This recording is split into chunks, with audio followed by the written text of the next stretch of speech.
Why is it that the government can't have access to those information? What happened to the Access to Informations Act? We need to know who is funding your agency. If I were the head of the agency, you would have all that information. But as you can see, I'm here alone. So I don't have that information to give you because I'm not the head. However, like you, I am trying to locate Mr. Mullins. Good evening, my fellow Jamaicans, my patriots, my family, my extended brothers and sisters, my grandmother, my grandfather, aunts and uncles. I want to ask a question. If you had a little extra money, a little extra something in the kitty, would you spend your vacation in a foreign country or Jamaica? I know it sounds a little far-fetched, as none of us have extra money right now to be playing with. But it's a conversation that I want to have with you.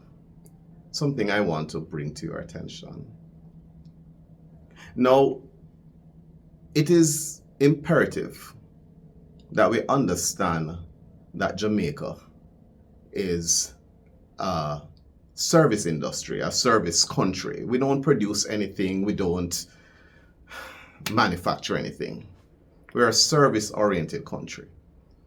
And we have to pay attention to our second largest foreign investment, or largest foreign exchange investor, which is tourism. Now, the people who work within that industry, how are they managing their day-to-day, taking care of their grandmothers, prescriptions, supermarket, basic things? Do they have extra monies to spend? Now, I mention people because that's the essence of my message. The people of Jamaica, especially as it relates to the tourism industry, is who I really want to speak to tonight. I cannot continue to have your agency acting as an integrity commission for itself, feeling that it owes the authority to call up long-serving politicians to stand in front the PAC committee to give validation for misappropriation of funds. Politicians who would have served the people for long and hard, who are just this close to their pension, your agency is putting them into early retirement, killing their political career. I cannot continue like this. And you know, I was going to shut your agency down, to be frank, Miss Brissett. But under advisement from Mr. Walker, I think I'll extend the olive branch to you all. For your agency to continue, Mr. Mullins and yourself must step down. Advisement from Mr. Walker. Olive branch. What's the olive branch extended for? You have given so much to our country.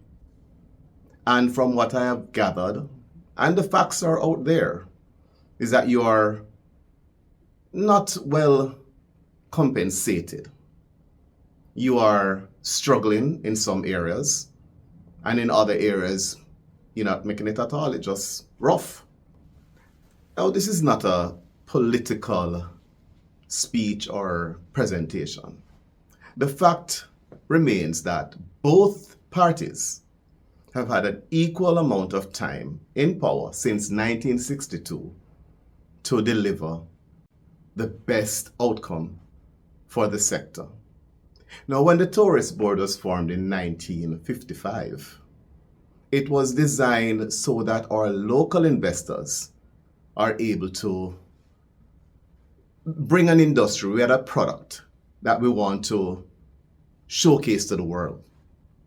And we are now saying that the time has come for us to start treating these people, the backbone of this industry, this prestigious industry, and give them their due.